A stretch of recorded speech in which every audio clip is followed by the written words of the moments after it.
So you gotta pay attention. All right, so welcome everyone. My name is Samir Redwan of Blue Jay Properties Group. I am the CEO, and we are very involved in the Maryland, DC, and Virginia real estate residential sales. So we like to reach out to the community and provide good value. And today we have a special guest presenting her a very professional business organizational. So I'm gonna just introduce you. And Elissa, just talk about yourself and what you do, and stay tuned for impactful, full knowledge, organizational tips. Right. So, welcome. Let me go ahead and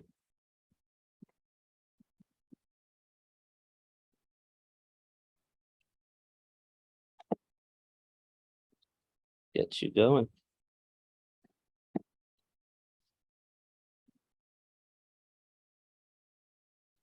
All yours. Thank you so Welcome. much. Yep. Hi, everybody. My name is Elissa Paulissen, and I'm the owner of Simply Roomy Organizing, and we are based out of Olney, Maryland, and we serve the DMV. So I wanted to talk a little bit about myself and my company. I've been in the DMV since 2019. And I'm sorry, I'm just going to move this little thing so I can read my notes. In business since 2014, I'm from the Boston area originally. And when we moved down here, I took a few years with my daughter to raise her, and this sliding, and then got back into it really heavily after the pandemic hit. Excuse me, we're just having a little computer trouble. Okay. So I am neurodiverse and disabled. I have Ehlers-Danlos syndrome, which affects my joints, and I have attention deficit disorder, and along with a myriad of other fun things. But it makes me particularly sensitive to disability and neurodiversity when we're performing work for people. So that was what Marla and I had a conversation about that brought me here today to talk with people. I work primarily with neurodiverse families and adults. And the disability also comes into play. People see the reviews on my site and they see that it gets a lot of attention to detail on those things. There are accommodations that we can make and should make when we're handling clients that are neurodiverse or disabled. So those are the things we're going to talk about today a little bit. Oh, hold on.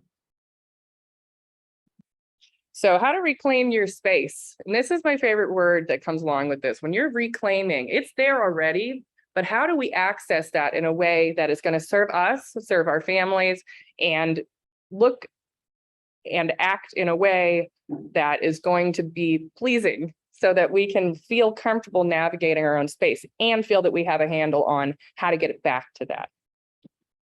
So 3 reasons to organize your home. I'm sure you can guess a few of these. Safety is a big one. When we're talking about neurodiversity, a lot of the time there are what we call doom boxes. I heard somebody refer to that as don't organize, only move. And so that's what a lot of us tend to do, right? We collect the things that we don't know what to do with. We drop a bag when we come back from the beach, and that's our doom box because it just gets moved around the house. It doesn't necessarily get unpacked. Those things can be safety hazards, especially when you bring in proprioception. And it's one of those things that's a struggle for some of us with neurodiversity and obviously disability. There's a lot of overlap there. Cleanliness. It's hard to get around things when you don't know what's what, or when you don't have a home for things. It's hard to navigate that. And it's really difficult to get out of that doom box mentality when you have so many of them around. It can be overwhelming. And that cleanliness suffers as a result of that. Control over your space is something that sounds like it's the same as these other two, but it really isn't. Feeling that you have control over your space comes with the actions of helping to make those decisions, to set those foundations in the organizing within your space that get you back to where you want to be. Because it's one thing, I could come in and do your whole house and put things in a place that makes sense to me. But if it's not functioning for you, and if it's not functioning for your family, then that's not control. That's my control. That's not yours, right?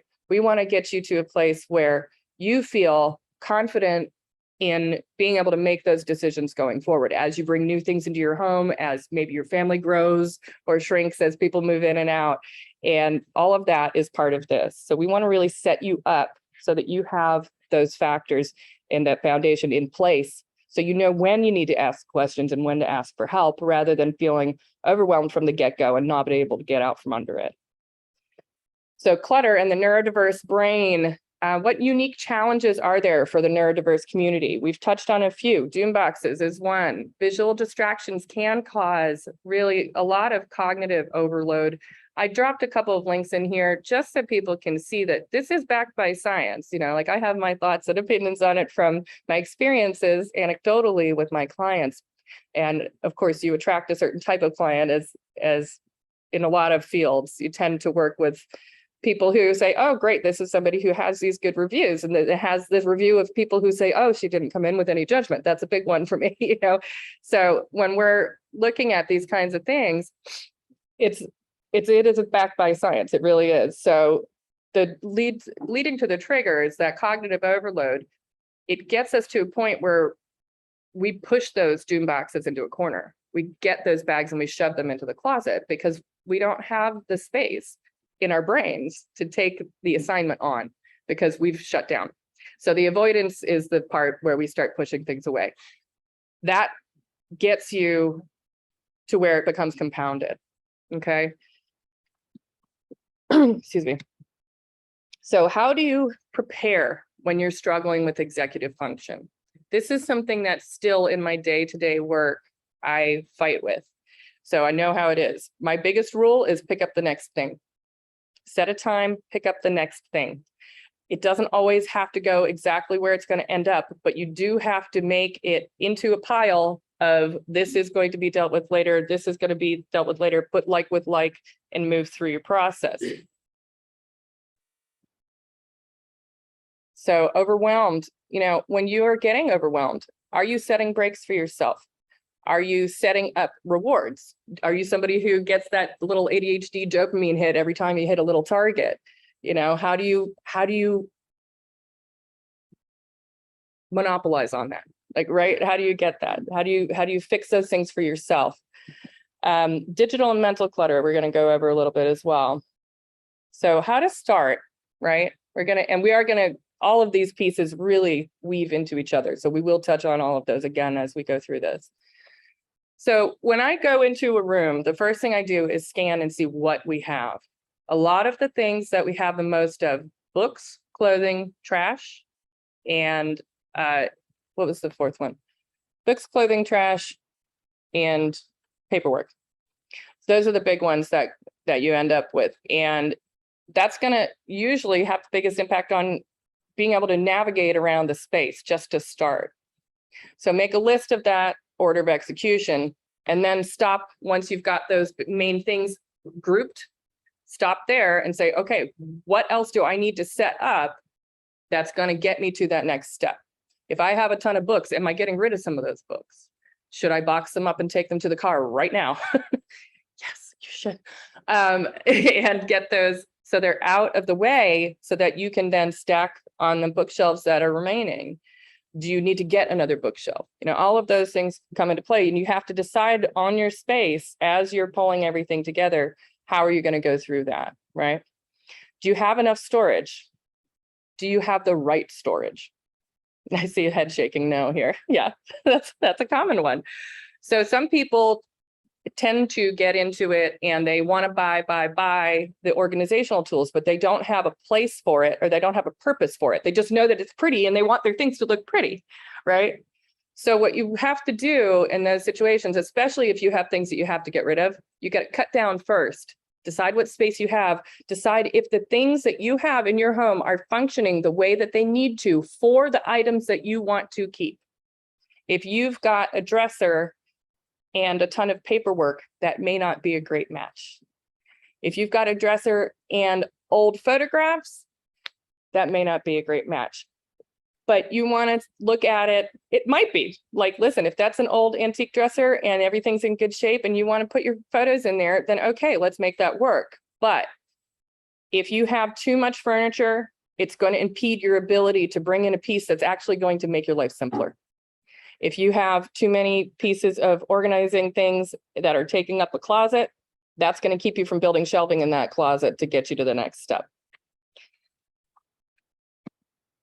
Body doubling. This is a favorite of mine. Body doubling can be done in a number of different ways. You can get somebody on the phone. You can even listening to like a decluttering podcast or something like that is a great one. I know there's a Clutter Bug. I think they have one, but they're you can look them up under organizing or decluttering, things like that.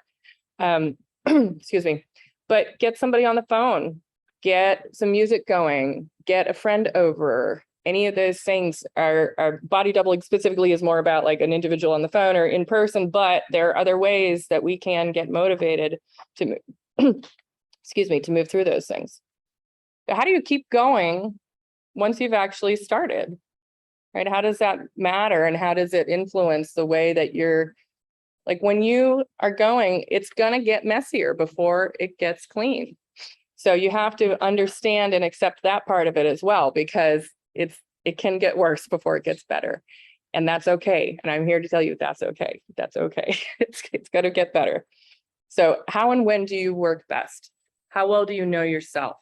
What helps you to get motivated? So like we said, things like putting music on. Maybe you do that as your exercise for the day. Maybe that's the thing that you can trade that. You can get your neat movement in for the day, right?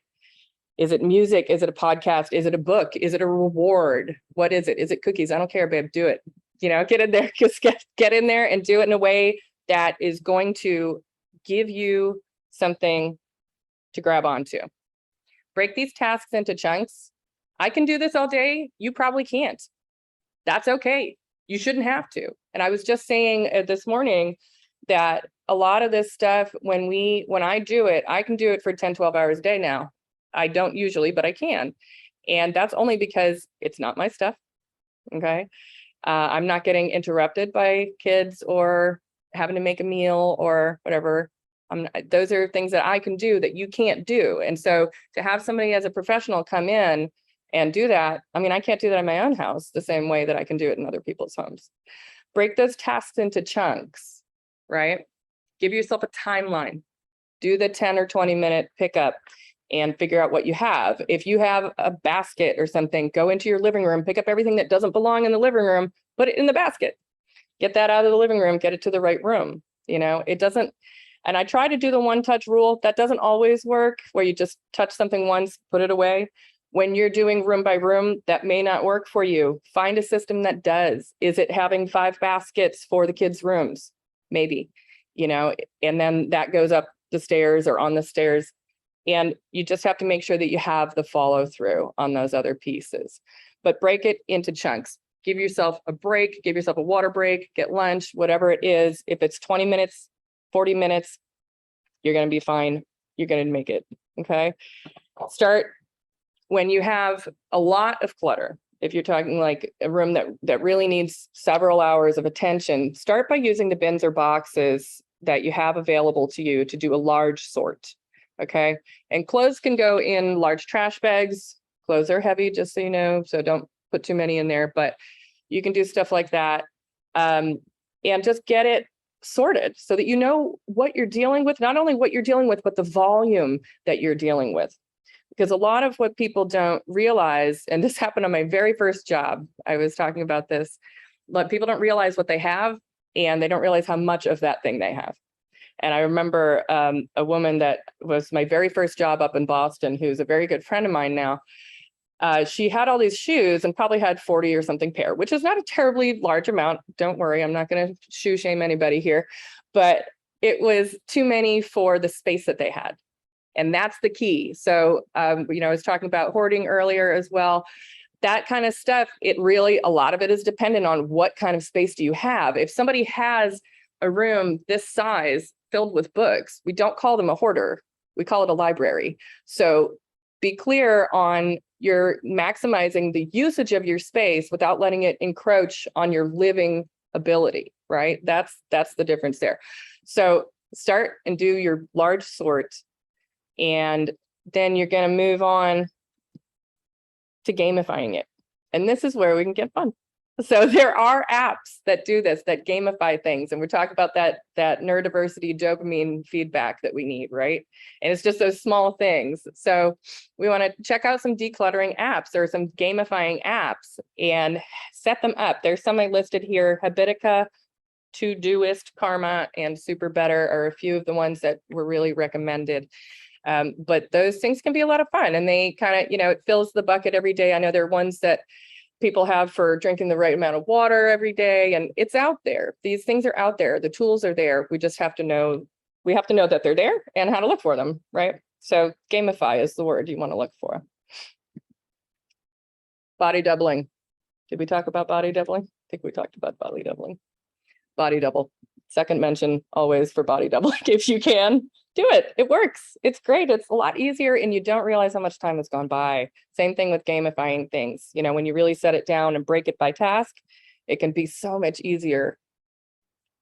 So focus on one section or category at a time, right? So what you're going to do, and that's why I talked about that large sort, you want to get everything out into the bins, and then you have to decide, okay, what kind of storage am I going to use for these things that don't currently have a home, or that had a home, but it's all shoved into the junk drawer, which we all have.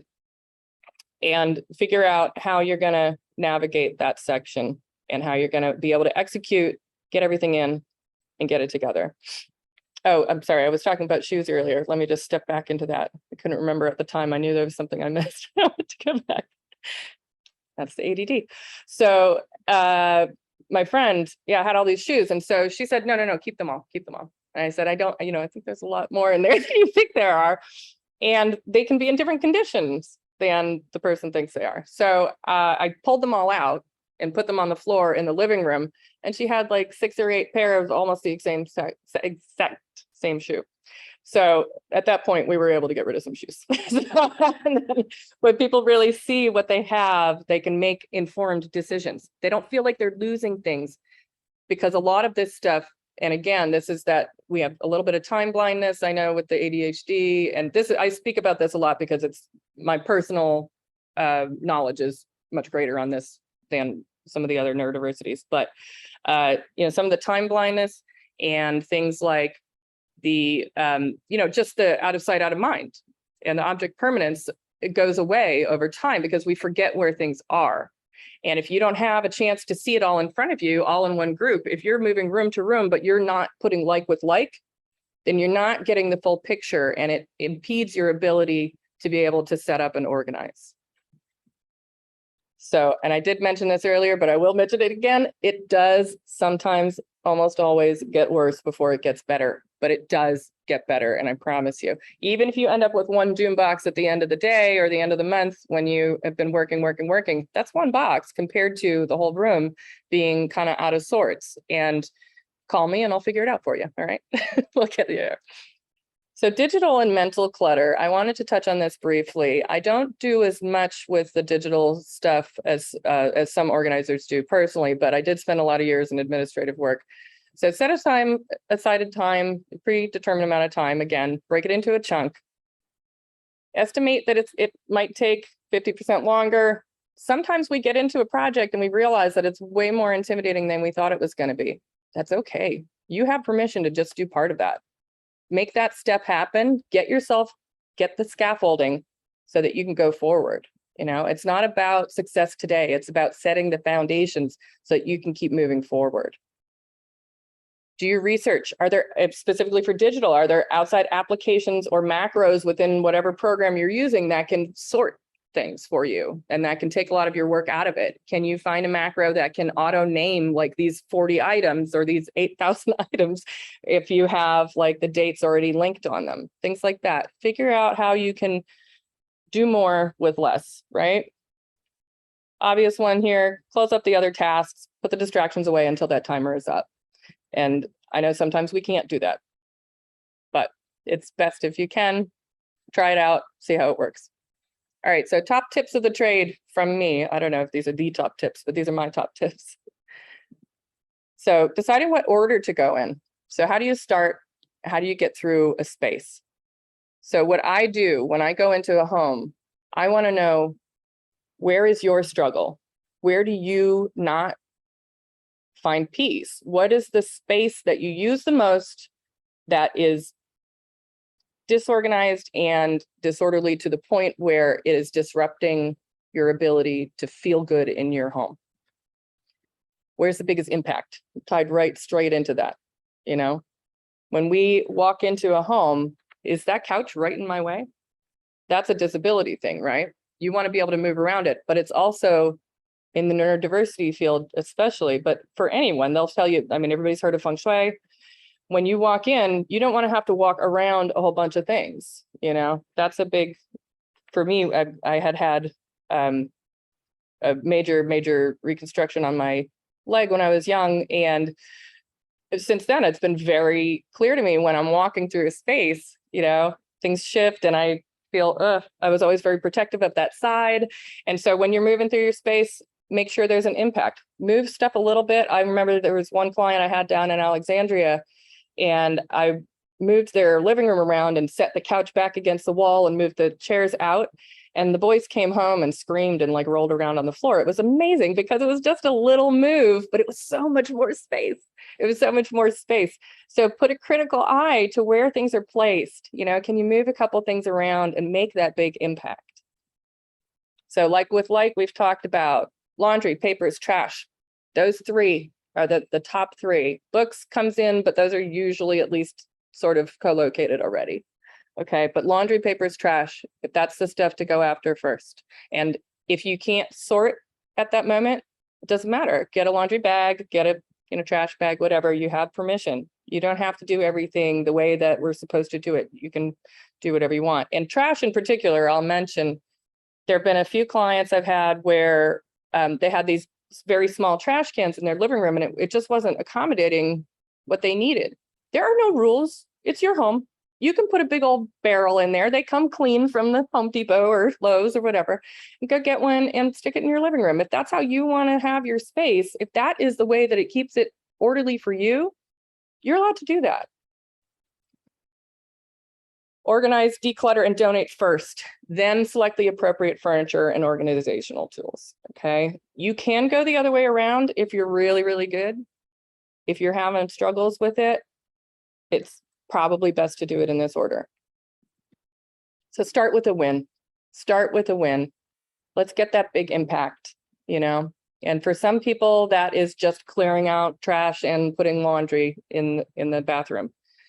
For other people, you know, there was one job that we did the bathroom first. And I remember I did the bathroom and the closet, a little bit of the closet, and we put up necklace hangers on an angle on this side of the closet. And I've never seen somebody so excited about a simple, you know, $20 thing, like 3 little strips of metal with hooks on them.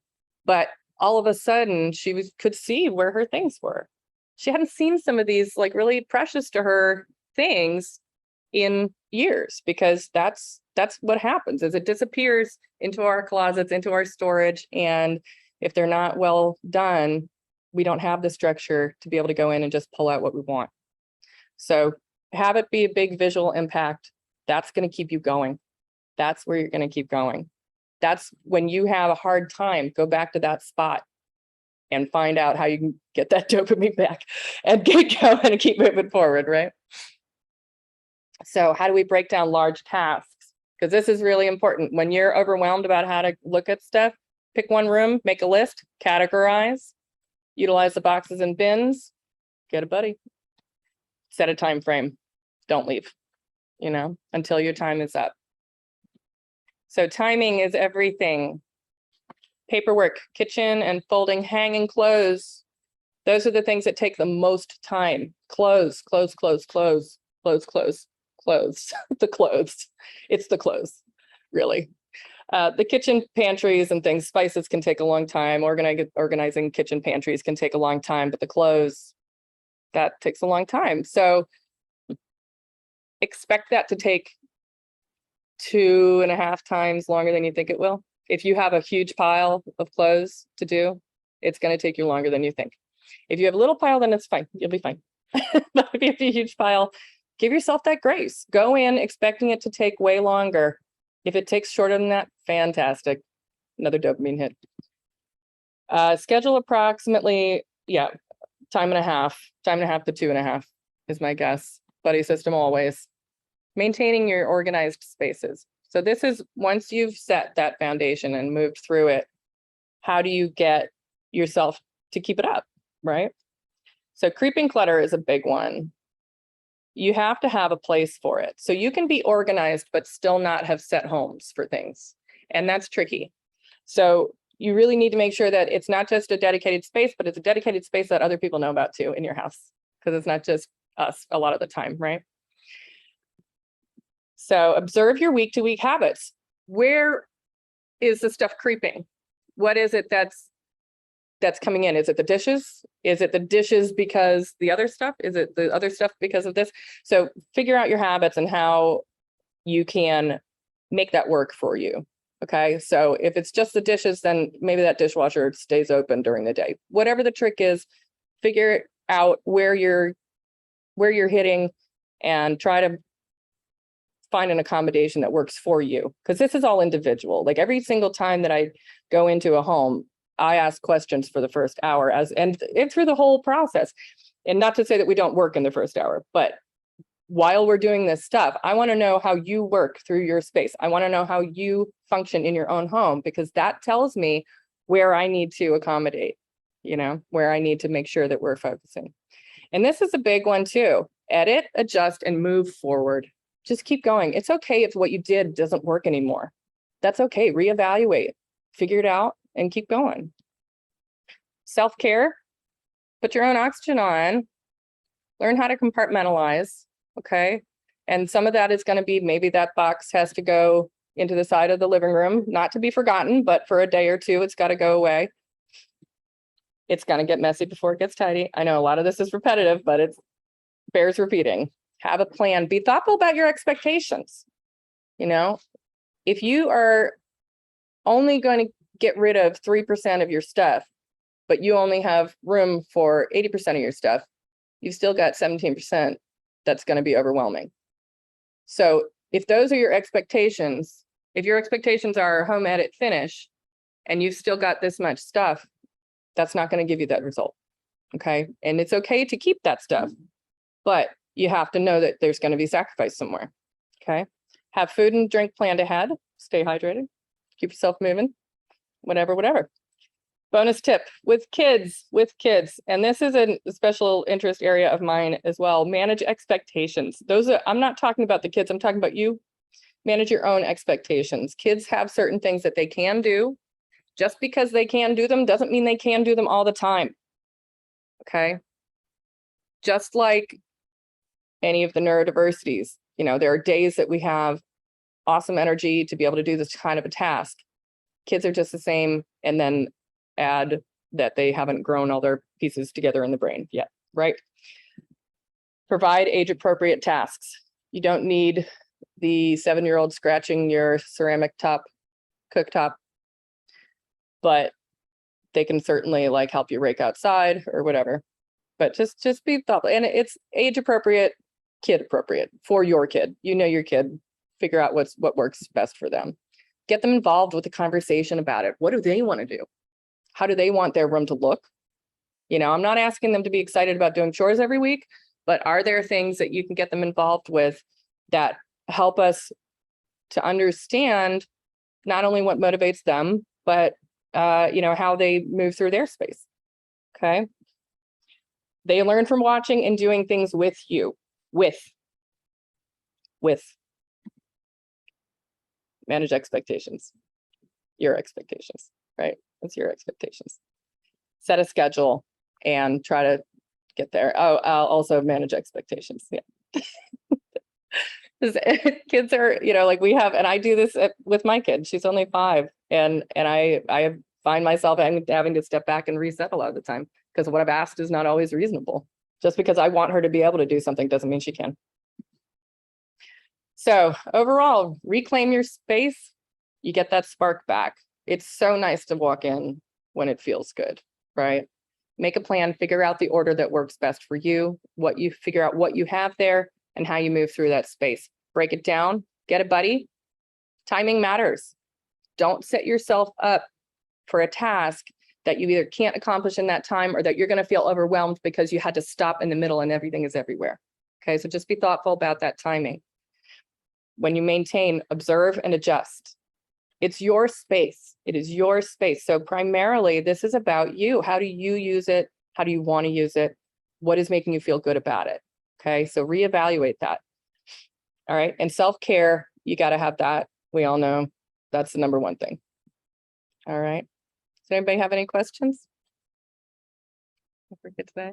All right. Well, thank you so much for coming, and thanks to everyone watching. And hopefully we'll see you another time. Give me a call if you ever need anything. All right. Thank you. Thank you. Thank you. That's a great information. So definitely reach out to Elissa. Thank you for all coming. Appreciate. And if you guys want to reach out to us, feel free to just click the links below and follow us on social media, and we'll go from there. So thank you again.